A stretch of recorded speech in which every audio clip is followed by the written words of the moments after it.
Assalamualaikum warahmatullahi wabarakatuh.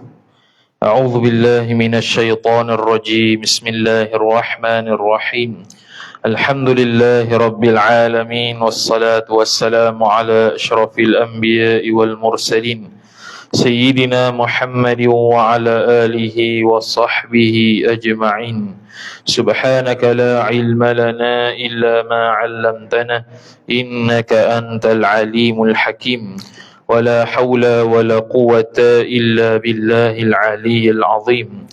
Rabbi shrah li sadri wa yassir li amri wahlul 'uqdatam min lisani yafqahu qawli وسدد لساني واهد قلبي بحق نبيك محمد صلى الله عليه وسلم اللهم أغننا بالعلم وزينا بالحلم وأكرمنا بالتقوى وجملنا بالعافية. نوينا التعلم والتعليم والتذكر والتذكير والنفع والانتفاع والإفادة والاستفادة والحث على التمسك بكتاب الله وسنة رسوله صلى الله عليه وسلم ودعاء إلى الهدى والدلالة على الخير ابتغاء وجه الله مرضاته وقربه وثوابه سبحانه وتعالى آمين يا رب العالمين. Kitab Pati Munyatul Musalli, muka surat yang ke-27, baris yang ke-7, baris yang ke-6 daripada atas. Qala al-musannifu rahimahullahu ta'ala wa nafa'ana Allahu bi'ulumihi wa bi'ulumikum wa bi'ulumi masyayikhina fid darain amin ya rabbal alamin. Kata pengarang Asy-Syaikh Tuan Guru Haji Nik Abdullah Al-Jambuwi rahimahullahu ta'ala, ke-12 sunat baca antara dua sujud. Rabbighfirli warhamni wajburni warzuqni warfa'ni wahdini wa'afini wa'fu anni. Jadi sambung perbahasan sunat hai'ah, yang mana sunat hai'ah ni ada banyak. Jadi dia hanya sebut beberapa bahagian daripada sunat hai'ah sahaja. Dan yang seperti mana kita maklum, sunat hai'ah tidak disunatkan untuk sujud sahwi jika meninggalkan dia, sama ada dengan sengaja ataupun terlupa, tak sunat. Dan siapa yang melaksanakan sujud sahwi juga ketika mana alasannya meninggalkan sunat hai'ah, maka batal sembahyang dia. Okey. Ke-12 sunat baca antara dua sujud, yakni ketika kita duduk antara dua sujud tu sunat baca doa ni, Rabbighfirli warhamni wajburni warzuqni warfa'ni. Kalau kita baca warfa'ni dulu pun tak apa, samalah. Wahdini wa'afini wa'fu anni. Mudah. Ni biasa semua orang baca lah. Jadi kalau baca Rabbighfirli saja boleh juga, cuma tak lengkap lah. Apatah lagi kalau tak baca langsung, lagi boleh. Tak baca langsung sebab dia sunat hai'ah saja. Cuma sunat hai'ah dalam sembahyang ni kalau bolehnya kita buatlah semampu mungkin. Buat, kita penuhi sunat-sunat dalam sembahyang ketika mana kita sembahyang jemaah ataupun sembahyang sendiri sebanyak dan semampu mungkin. Supaya sembahyang yang kita laksanakan itu makin sempurna, makin sempurna. Tu. Kemudian ke-13-nya sunat baca kemudian, yakni selepas daripada tasyahud akhir. Sebenarnya selepas daripada tasyahud akhir dan sebelum salam sunat baca doa. Sunat baca doa. Jadi kalau kita ada doa yang tersendiri pun tak ada masalah. Allahumma inni a'udzubika min azabil qabri sampai habis pun boleh juga. Ataupun tak tahu nak baca doa apa, Allahumma ghfirli pun boleh. Ataupun tak tahu juga, Rabbana atina fid dunya hasanah wa fil akhirati hasanah wa qina azabannar. Boleh. Janji bahasa Arab saja. Jangan aku bahasa Melayu pula. Lepas fil alamin innaka hamidum majid. Ya Allah, ya Tuhanku, aku mohon kepada Engkau ya Allah. Sudah. Tu batas sembahyang cakap bahasa Melayu. Tak boleh. Jadi kalau ada orang mengajar kata kita ni boleh berdoa dalam bahasa Melayu dalam sembahyang, tu tak betul lah. Dia kena bahasa Arab kalau lafaz. Nak doa bahasa Melayu dalam sembahyang boleh, tapi dalam hati. Boleh tak bercakap lah. Jadi dalam hati saja dia baca doa tu bahasa Melayu. Boleh Tapi kalau nak berlafaz, tidak boleh dalam bahasa Melayu ataupun bahasa selain Arab. Dia kena bahasa Arab sahaja. Dan orang Arab yang bahasa Arab dia tu, orang Arab yang bercakap bahasa Arab, belum tentu dia tu cakap tu tak batas sembahyang. Kerana bercakap yang batas sembahyang tu selain daripada Quran, doa dan zikir. Jadi kalau dia bercakap bahasa Arab, dia bercakap bahasa Arab, cakap orang sebelah. Bukan doa, bukan zikir, bukannya baca Quran, batal juga. Walaupun dia orang Arab. Jadi bahasa Arab belum tentu dia tu menyebabkan tidak batas sembahyang. Bahkan kadang-kadang boleh batas sembahyang kalau ucapan Arab dia tu bukan doa, bukan zikir, bukan bacaan Quran. Tapi kalau tu berbentuk doa, bacaan dia tu berbentuk doa ataupun zikir ataupun Quran, walaupun bukan pada tempatnya, maka tidak batas sembahyang dia. Tak batal. Kita baca doa, kita baca surah At-Takatsur. Di mana? Di rokok. Tak apa. Tu. Tak apa tu bukan suruh buat. Mana tak batal. Tak batal untuk kita buat baca surah At-Takatsur ketika rokok. Tapi tak kena bertempat lah. Cuma dia panggil tak batal sembahyang kerana itu masih lagi bacaan Quran. Jadi mana-mana sahaja di tempat sembahyang kita baca zikir ataupun doa ataupun Quran dalam bahasa Arab, tak batal sembahyang. Cuma tak kena pada tempatnya lah. Jadi sunat baca lepas tasyahud ni, baca hak ni. Allahumma ghfirli ma qaddamtu wa ma akhartu wa ma asrartu wa ma a'lantu wa ma asraftu wa ma anta a'lamu bihi minni antal muqaddimu wa antal muakhiru la ilaha illa anta Allahumma inni a'udzubika min azabil qabri wa min fitnatil mahya wal mamat wa min fitnatil masiihid dajjal ya muqallibal qulub tsabbit qalbi ala dinik. Panjang doa tu. Jadi biasa hak kita bacanya Allahumma inni a'udzubika min azabil qabri wa min fitnatil mahya wal mamat wa min fitnatil masiihid dajjal. Pemulih dah. Tu ataupun nak panjang hak tadi tu, Allahumma ghfirli, wahai Tuhanku ampunilah dosaku. Dosa ma qaddamtu, dosa yang telah lalu. Wa ma akhartu, dan dosa yang akan datang aku buat. Wa ma asrartu, dan dosa yang aku sembunyikan. Wa ma a'lantu, dan dosa yang aku buat secara terang-terangan. Wa ma asraftu, dan dosa yang aku melampaui batas. Wa ma anta a'lamu bihi minni, dan tidaklah engkau lebih mengetahui berkaitan dengan dosa berbanding aku. Antal muqaddimu, engkaulah yang maha sedia. Wa antal muakhiru, engkaulah yang kekal selamanya. La ilaha illa anta, tidak ada Tuhan melainkan engkau. Allahumma inni a'udzubika min azabil qabri, wahai Tuhan sesungguhnya aku meminta lindung dengan engkau daripada azab kubur. Wa min fitnatil mahya wal mamat, dan daripada fitnah ketika hidup dan mati. Wa min fitnatil masiihid dajjal, dan daripada fitnah al-masih ad-dajjal. Ya muqallibal qulubi, wahai Tuhan yang membolak-balikkan hati. Sabbit qalbi, tetapkanlah oleh engkau akan hatiku ala dinika, atas agama engkau. Tu terjemahan dia. Tu. Jadi kalau hafal ni, bacalah doa ni selepas tasyahud sebelum salam. Antara tempat ataupun masa yang mustajab doa ialah selepas tasyahud sebelum salam. Tu. Begitu juga doa selepas daripada salam, selepas sembahyang juga antara masa waktu mustajab doa. Ke-14nya sunat duduk tawarruk. Sunat duduk tawarruk. Tawarruk ni ketika mana? Pada tasyahud akhir. Kalau selain tasyahud akhir, sunat duduk iftirash. Duduk antara dua sujud sahwi, sunat iftirash. Duduk antara dua sujud rukun, iftirash. Duduk tasyahud awal, iftirash.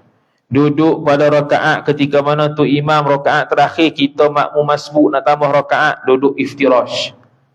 Senangnya Duduk tawaruk ni kita sunat buat ketika mana selepasnya itu kita beri salam. Baru sunat duduk tawaruk.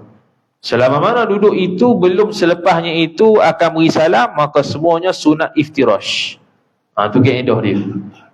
Hatta kalau semayang duduk pun sunatnya duduk iftirash, berbanding dengan duduk sila dan sebagainya. Jadi duduk tawarruk, apa hikmah dia? Hikmah dia ialah untuk membezakan antara dua tasyahud. Tasyahud awal kita duduk dengan cara iftirash, dan tasyahud akhir kita bezakan dia dengan cara duduk tawarruk, menyenggeng lah. Kalau iftirash tu kita mendirikan tapak kaki kanan dan kita masukkan kaki kiri ke bawah celah paha kita. Kita dudukkan atas punggung kita. Tu kalau duduk iftirash. Kalau menyenggeng itu baru kita masukkan kaki kiri ke dalam kaki kanan kita tu, dalam bawah paha tu. Itu duduk tawarruk, duduk menyenggeng tu. Jadi hak ni sunat bagi orang yang selepasnya akan beri salam. Sunat duduk tawarruk. Selagi mana selepasnya belum beri salam, maka dia sunat duduk iftirash. Begitu. Kalau ketika tasyahud akhir dia pergi duduk iftirash, maka tak dapat pahala sunat tu. Pahala sunat hai'ah duduk tawarruk tak dapat. Begitu juga kalau dia semayang tasyahud awal ataupun duduk antara dua sujud, dia duduk cara tawarruk juga tak dapat pahala sunat. Kerana itu sunat yang khusus bagi satu-satu posisi semayang. Jadi tawarruk hanya khusus bagi ketika mana sembahyang tasyahud akhir.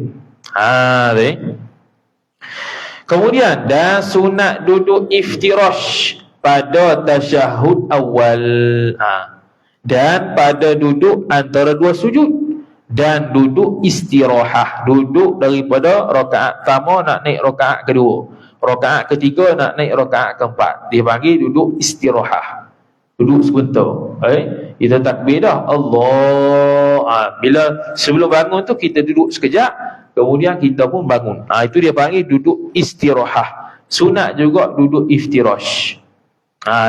Ada satu lagi yang sunat duduk, iaitu dinamanya duduk iq'a'. Duduk iq'a' ni kita mendirikan dua tumit kita, kita mendirikan dua kaki kita ni, dan kita letakkan punggung kita di atas tumit dua kaki. Tu dia panggil duduk iq'a'. Tu sunat juga, cuma lebih afdalnya iftirash. Lebih afdalnya ialah iftirash. Kemudian dan duduk tawarruk, iaitu duduk tawarruk duduk dengan rempek, rempek kan rapat? Kitab Melayu rapat. Dengan rapat punggung seorang, dan kaki kiri keluar di bawah betis kanannya, kanan seorang tu. Macam kita buat tu lah, ni bahasa kita ya. Dan duduk iftirash ialah duduk atas tapak kaki kiri dan mendirikan kaki kanannya, kaki kanan seorang. Jadi punggung kita akan letak landing di tapak kaki kiri, kemudian kaki kanan kita menegak. Dan bila kita kaki menegak, sama ada tawarruk ataupun iftirash, sunat semua jari semua batin tapak semua batin jari kaki itu sunatnya duduk di bawah gini, tekan.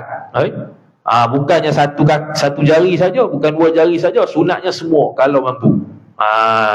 Bukannya satu ibu jari, hak lain lebih kurang melepas gini. Ada semua batin tapak jari kaki itu sunat letak semua menindih di atas lantai. Itu yang sunat kalau mampulah. Kalau tak mampu nak buat lagu mana? Itu. Okey, kemudian ke-15, menggenggamkan tangan kanan, tiga jari seorang, iaitu jari hantu, jari manis dan jari kelingking. Ni ketika duduk tasyahud ni.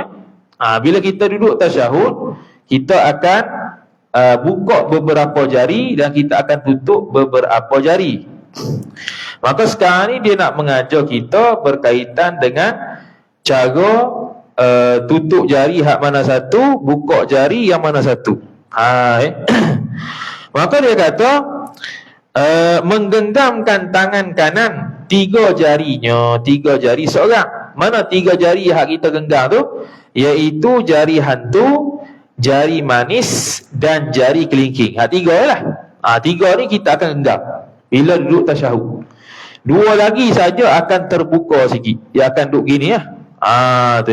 Bukannya begini. Dia akan tutup tiga jari belakang ni. Dua jari ni akan duduk gini. Akan datang dia sebut juga. Lepas tu sekali bila illallah baru naik jari telunjuk. Sebelum kita hurai berkenaan dengan jari yang digenggam itu, terlebih dahulu kita kena hurai sunat apabila seseorang itu tasyahud akhir, sunat diletakkan dua tapak tangan di paha dia. Jadi paha dia contoh je ni lutut dia, paha dia kemudian lutut. Jadi letak tangan tu berbetulan dengan jari hujung ni berbetulan dengan lutut itu. Bukan genggam lutut. Lutut kita hak ni. Jadi kita betul-betul hujung jari kita bertepatan dengan hujung lutut itu. Hak tu cara meletakkan tangan. Dua-dua tangan lah. Tangan kanan ke atas paha kanan, tangan kiri ke atas paha kiri. Bukan terbalik pula. Tangan kanan atas paha kiri. Jenuh lagu tu. Silap. Tu jadi letak tapak tangan kanan ke atas paha kanan dan tapak tangan kiri ke atas kaki kiri. Tu kalau dia mampu untuk letak. Kalau tak mampu nak buat ke mana?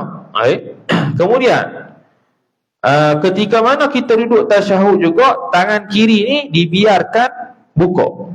Tangan kiri ni terbuka lah. Jadi kita akan buka gini. Tangan kanan je sekali kita akan bahas genggam yang mana satu. Tangan kiri dia akan terbuka begini. Dia akan terbuka begini. Dan jari kita ni seolah-olah akan menghadap ke arah kiblat. Seolah akan menghadap ke arah kiblat. Jari tangan belah kiri juga sama. Ni paha belah kiri. Jadi kita pun letak tapak tangan di atas paha kiri. Jadi hujung jari kita ni betul-betul membetuli paha dia. Paha belah kiri. Itu sunat yang dari sudut tangan kiri. Mestilah dalam keadaan terbuka. Mesti dalam keadaan terbuka. Dan bila sehari kita nak tunjuk kasai kita asyhadu an la ilaha illallah. Asyhadu an la ilaha illallah. Hak tu menggunakan tangan kanan dan jari kanan. Bukannya tangan kiri ataupun jari kiri. Bukannya tangan kiri ataupun jari kiri. Dan bukan angkat selain daripada jari telunjuk. Jari telunjuk, kenapa kita angkat jari telunjuk? Jari telunjuk ni sebenarnya dia ada sambungan urat sampai ke hati. Dia ada sambungan urat sampai ke hati. Itu isyarat kita tauhidkan Allah Subhanahu Wa Taala yang ada dalam hati kita. Anu isyarat dengan jari telunjuk. Kalau jari tengah ni kata kita dalam kitab Hasyiah Al-Bijrmi Al-Iqna', dia menunjukkan lambang dan ada kaitan dengan zakar. Tu. Ada kaitan dengan kemaluan lelaki tu ataupun kemaluan lah. Jari tengah tu. Sebab tu tak senonoh kalau orang tunjuk jari tengah tu. Tunjuk jari tengah tu menunjukkan zakar dia. Jadi jari telunjuk kita angkat menunjukkan itu sambung kita punya tasbih kita, doa kita, hubungan kita dengan Allah adalah hati. Itu isyarat dengan angkat jari telunjuk. Jadi jari tangan belah kiri tadi tu tak genggam lah. Kita biarkan terbuka. Okay. Kemudian baru masuk tangan kanan. Tangan kanan tu tiga jari belakang ni kita genggam. Tiga jari belakang ni kita akan genggam dan kita akan buka jari telunjuk dengan ibu tangan. Maka dia kata, dan buka jari telunjuk dan ibu tangan. Ibu tangan tu ibu jari lah. Ibu tangan tu maksudnya ialah ibu jari. Jadi tiga hak ni, jari kelingking, jari manis, jari hantu, kita genggam, kita tutup, tinggallah dua. Hak dua ni pula kita tunjuk ni telunjuk, dia akan ke sinilah, akan ketunjuk ke sana. Lepas tu ibu jari kita ni nak letak mana? Ibu jari. Khilaf ulama. Ada yang kata letak tepi. Letak tepi begini. Ada yang kata letak di bawah jari telunjuk. Letak di bawah jari telunjuk. Ada yang kata pegang jari tengah. Mana-mana boleh berlaku. Asal angkat dan letak bawah dan letak gini saja. Sama ada gini letak tepi ibu telunjuk, jari telunjuk, ataupun bawah jari telunjuk, ataupun memegang jari tengah. Boleh berlaku. Tu. Kemudian dan betul, buka jari telunjuk dan ibu tangan rapat dengannya, dengan jari telunjuk. Jadi rapat ni boleh macam-macam rapat ni. Rapat tepi begini ke, ataupun rapat kita letak bawah ke, ataupun kita letak di jari tengah ke, semua rapat belaka dengan jari telunjuk. Cara dia berbeza-beza belaka, bermacam-macam riwayat, semua betul belaka. Kemudian dia kata, dan letak tangan kanan di atas paha kanan. Jangan terbalik pula. Tapak tangan kanan letak atas paha kiri. Lepas tu tangan kiri letak paha kanan. Terbalik gitu. Bukan. Sunatnya tangan kanan atas paha kanan. Itu sunat pertama. Tangan kiri letak atas paha kiri. Itu sunat yang kedua. Jadi kalau kita letak sebahagian, tak letak sebahagian, dapat satu je lah. Kiri kita letak atas hantar, tangan kanan kita letak atas paha kanan. Dapat satu pahala lah. Ataupun terbalik, kiri kita letak atas paha kiri, kanan kita letak lantai. Satu lah. Atau dua-dua letak lantai. Lagi relax kawan tu. Tasyahud. Tu tak dapat pahala.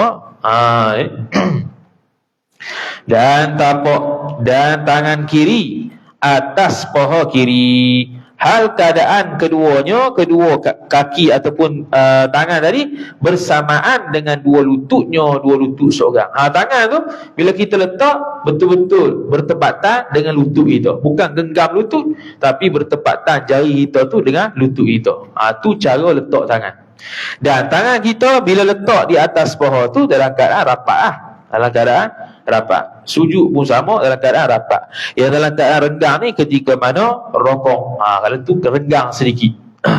Dan begitu juga ketika takbir, renggang sedikit. Tidaklah rapat macam ni, dia renggang sedikit. Dan jari-jari kita ni agak ke depan, untuk menghadap ke arah kiblat. Jadi taklah tegang lagu ni, tetapi dia kendur sikit lagu ni. Ni cara untuk angkat tangan ketika takbir. Bukannya terlalu kerah, bukan rapat, bahkan renggang. Dan taklah renggang macam ni. Tu. Renggang sederhana, kemudian kendur sikit pun sederhana. Jadi gini, cara dia untuk angkat tangan ketika takbir. Kemudian kata musannif rahimahullahu ta'ala, dan sunat angkat telunjuk waktu baca illallah. Bila kita telunjuk kita macam ni sekarang, kita letak atas paha, asyhadu an la ilaha illallah. Bila illallah kita naik. Bila kita illallah kita naik. Jadi kita isyaratkan dengan jari telunjuk kita ni dengan illallah. Bila sebut illallah, kerana apa? Kerana kita sebut tadi jari telunjuk ni dia isyarat kepada hati. Dia bersambung dengan hati. Jadi kita nak mentauhidkan Allah, bersambung dengan hati itu. Jadi dalam sembahyang pun ada tauhid dia. Beza dengan jari tengah tadi kita sebut. Jari tengah tu dia berkaitan dengan zakat. Tu berkaitan dengan zakat. Dia ada satu urat yang bersambung sampai ke zakat. Kalau yang jari telunjuk ada satu urat yang bersambung sampai ke dalam hati. Begitu. Sebab tu kalau para ulama sebut, bila orang tunjuk jari tengah, orang marah. Sebab dia berkaitan dengan zakat. Sampai tahap tu ulama bahas dalam kitab Fiqh disebut itu.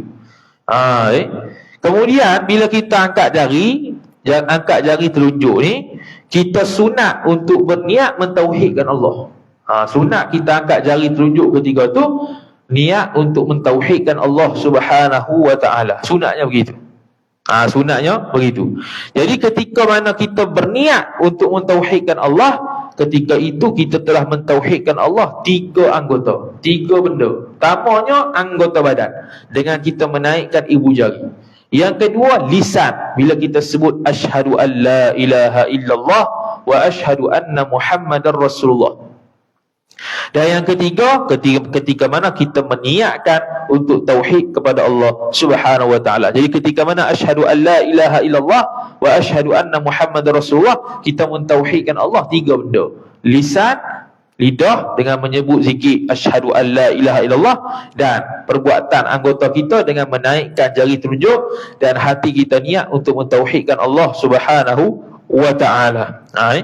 Kemudian bila angkat tu pula, angkat lagu mana? Angkat qadar pertengahan, bukannya terlalu atas gini.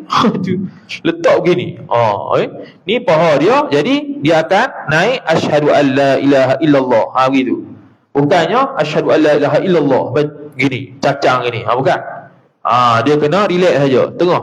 Bukannya terlalu tinggi lagu tu.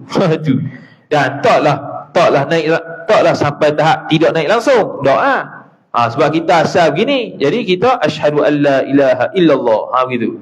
Bukannya illallah begitu. Apatah lagi angkat tangan begitu. Lagilah bid'ah tu. Tu tak ada dalam mana-mana. Gerak jari. Gerak jari pusing-pusing.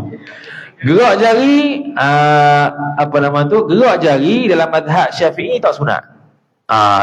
Dalam mazhab lain ada yang sunat. Ada hadis Nabi SAW yang gerak jari. Kenapa mazhab Syafi'i tak ambil hadis tersebut sebagai sunat kita buat begitu?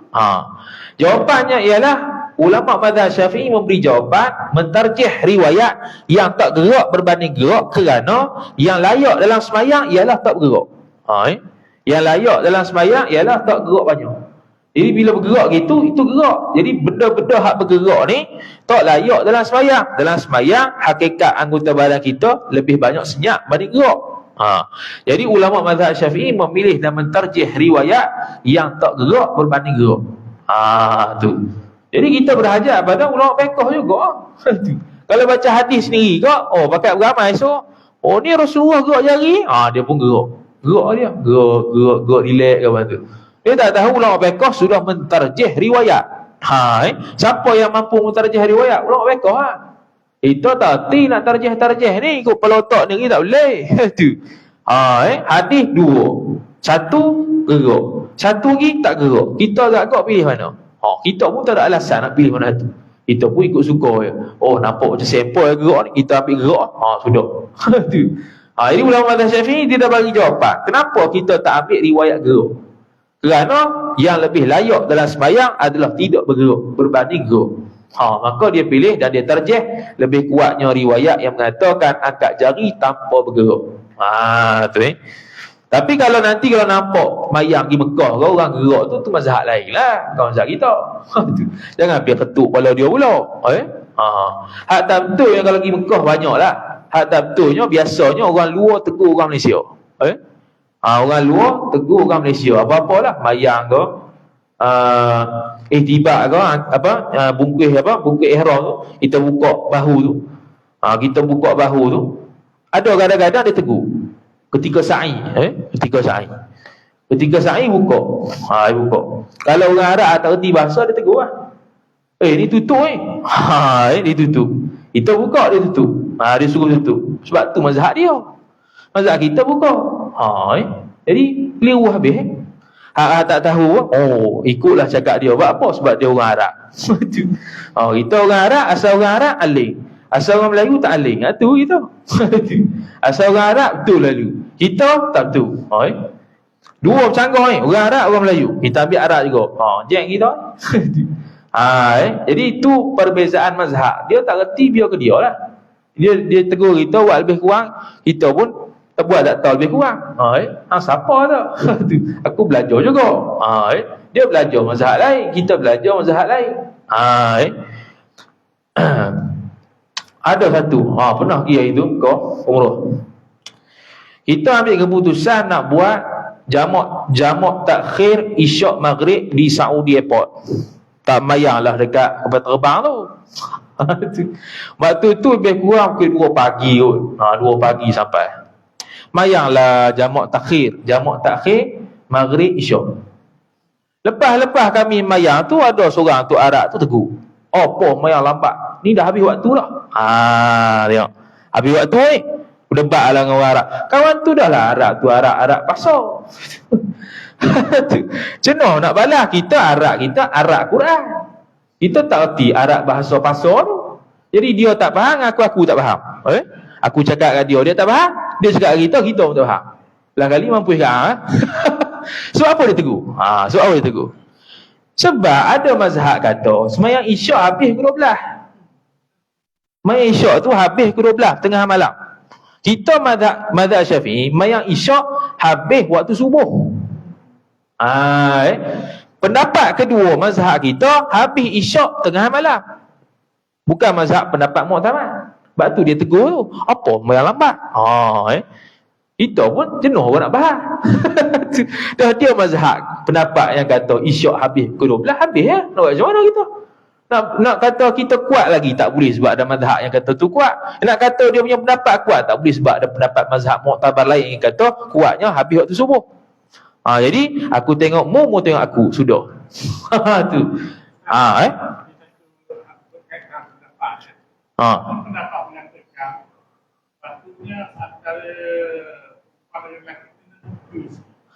oh ni, hak ni. Masjid ni ke? Surah ni. Kena buka sikit. Isu kena buka. Ni satu isu lagi. Kena dia buka tak buka ni lagu ni. Yang kena buka ni ialah tamanya dia kalau bukan masjid. Kalau bukan masjid. Bukan masjid ni bukan pada nama. Dia tu bukan masjid. Kalau dia tu surau tapi masjid, masjid lah. Dia nama surau sekian-sekian. Tapi hakikatnya ialah tanah tu masjid, masjid lah.